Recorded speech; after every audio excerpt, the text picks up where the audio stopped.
তো নমস্কাৰ চবকে। আজি আহিলোঁ পামহিৰ অৱস্থিত ভীমাশংকৰ মন্দিৰলৈ। তো শাওনৰ মাহ চলি আছে, চবে গমে পায়, গতিকে আহিলোঁ একবাৰ দৰ্শনৰ উপলক্ষে।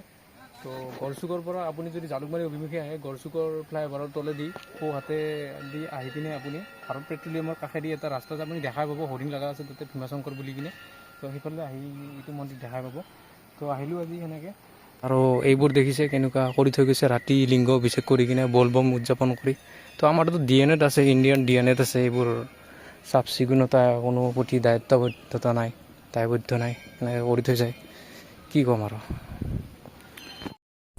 আৰু এই পবিত্ৰ শাওনৰ মাহতে ভগৱান শিৱই মূৰ্তলৈ অহা বুলি পৌৰাণিক এটা বিশ্বাস আছে। আৰু এই শাওনৰ মাহতে অসুৰ আৰু দেৱতাসকলৰ মাজত সাগৰ মন্থন হৈছিল। তো এই সাগৰ মন্থনত যিটো অমৃতৰ বিষ ওলাইছিল, সেই বিষখিনি ভগৱান শিৱই গ্ৰহণ কৰিছিল। আৰু বিষৰ তীব্ৰ জ্বলাপোৰা শান্ত কৰিবলৈ দেৱতাসকলে তেওঁৰ শিৰত পবিত্ৰ জল ঢালিছিল। আৰু সেই পৰম্পৰা অনুসৰিয়ে বলবম উদযাপন কৰি লিংগ অভিষেক কৰা যায়। প্ৰায় আধা ঘণ্টামান লাইন এনেকৈ পাতিব লাগে। তো পিছত দেখা পাইছে মানুহ বহুত ভিৰ আছে ভক্তগণৰ। সেয়া তাতে লিংগ অভিষেক।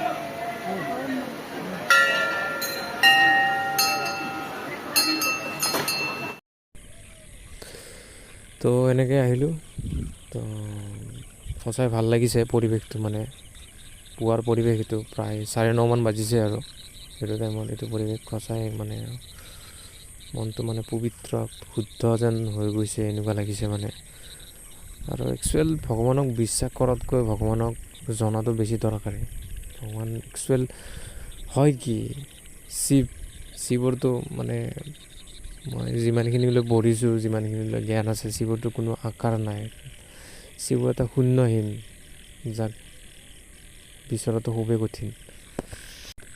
সেয়াই বাবা নিৰাকাৰক নীলকণ্ঠক বিচাৰি আছোঁ, বিচাৰি নোপোৱালৈ মোৰ এই প্ৰয়াস চলি থাকিব। তো আহিলোঁ দৰ্শন কৰি। তো ভাল লাগিল, এটা মনটো পবিত্ৰ লাগিল। আৰু ইয়াতে বলবম হয়, ৰাতি বলবম উদযাপন হয়। তো বলবমত কিছু ভাল লাগে আহি, কিন্তু আহি পোৱা নাই ৰাতি। তো নেক্সট বছৰ চাওঁ আহিব পাৰোঁ নে। তো কমিটিৰ ফালৰ পৰা এয়া ভোগৰ বিতৰণ, মানে প্ৰসাদ বিতৰণ, খিচিৰি, পায়স, চব্জি, তৰকাৰী এনেকৈ দিছে। তো এয়া বনোৱা মানুহসকল, এয়া কমিটিৰ সদস্যসকলে সুন্দৰ পদক্ষেপ এটা লৈছে তেখেতলোকে, খুব ভাল লাগিলে। খিচাৰি, পায়স এনেকৈ দিছিল প্ৰসাদ। তো সেই খাই পিনে এতিয়া মানে যাব ওলাইছোঁ। এই লগতে আৰু এটা প্ৰসাদ দি পঠাইছে।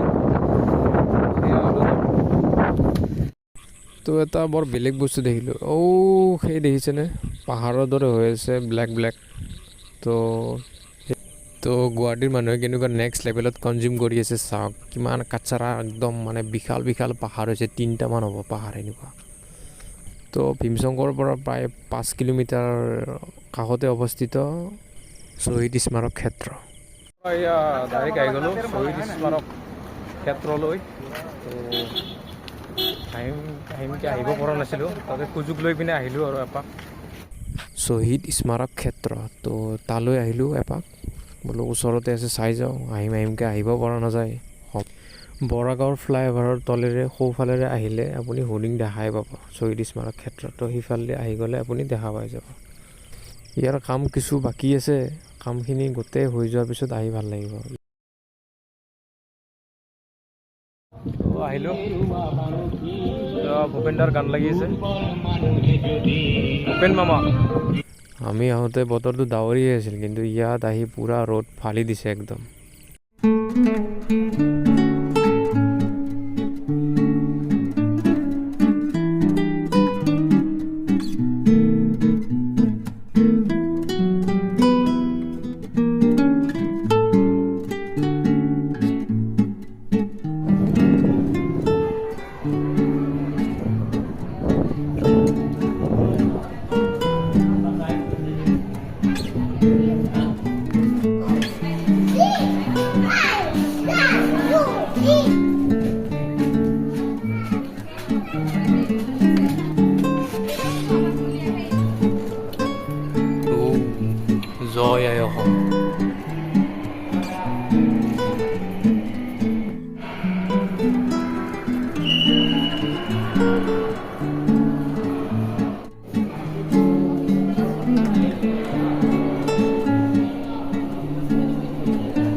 মানে এটা যদি চিষ্টেম কৰিলে ভাল হ'লে যে এইটো ধৰি লওঁ নাম লিখা আছে আৰু যোগেন্দ্ৰনাথ, তো এওঁৰ যদি ইয়াৰ ডিছপ্লেত মানে গোটেই ডিটেইলছখিনি যাতে আহি যায়, ডিছপ্লে কৰি ৰাখিব লাগিছিল। এতিয়া মানে এতিয়া গম নাপাওঁ না, জাষ্ট নামটো গম পাওঁ যে ক'ৰ মানুহজন আছিল, গম পাওঁ যে এইটো আমাৰ ৱাৰিয়াৰ্ছ আছিল। আৰু এয়াই যদি মানে ডিছপ্লে কৰি থাকি কিনে যদি টাচ কৰি দিয়ে কিনে গোটেই ডিটেইলছ আহি গ'ল হয়, তেতিয়া মানে বেছি সুবিধাজনক হ'ল হয়।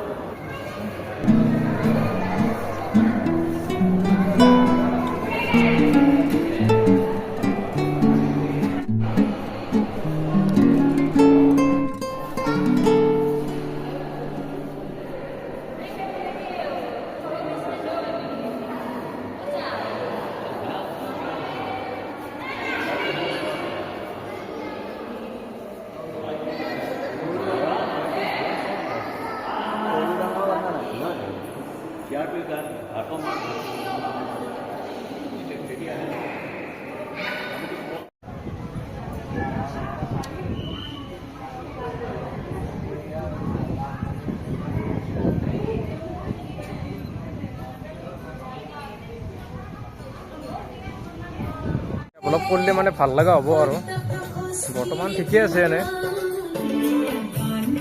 সুন্দৰ বতাহ চলি থাকে, ভাল লাগে, পঢ়ি ভাল লাগে তাতে মেইন কথা।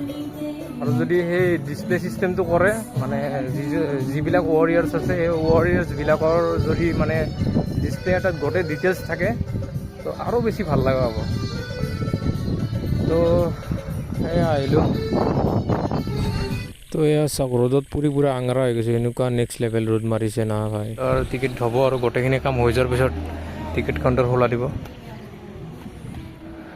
আহি পালোঁ চিটি চেণ্টাৰ, এই চিটি চেণ্টাৰত আছোঁ।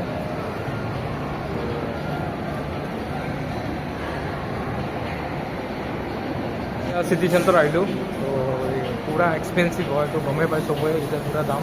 ইয়াতে যদি আপুনি শ্বপিং কৰিম বুলি ভাবিছে বা কিবা বস্তু কিনিম বুলি ভাবিছে, আপোনাৰ মিনিমাম মান্থলি ইনকাম 1 লাখ হ'ব লাগিব। এতিয়া আপুনি ইয়াতে মানে আহি কিনে টকাত দেখাব পাৰিব, নহ'লে মানে ইয়াত পূৰা এক্সপেঞ্চিভ হয় ইয়াত বস্তুবিলাক। ৰেষ্টুৰেণ্টো আছে।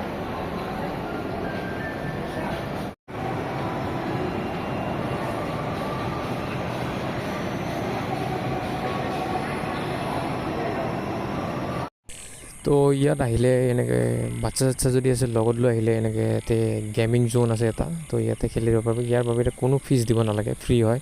তো ইয়াতে খেলিব পাৰিব। তো ৰাইজ ফোনতো বেটেৰী ল'। তো আজিৰ ভিডিঅ' ইমানতে সামৰণি মাৰিলোঁ, ধন্যবাদ।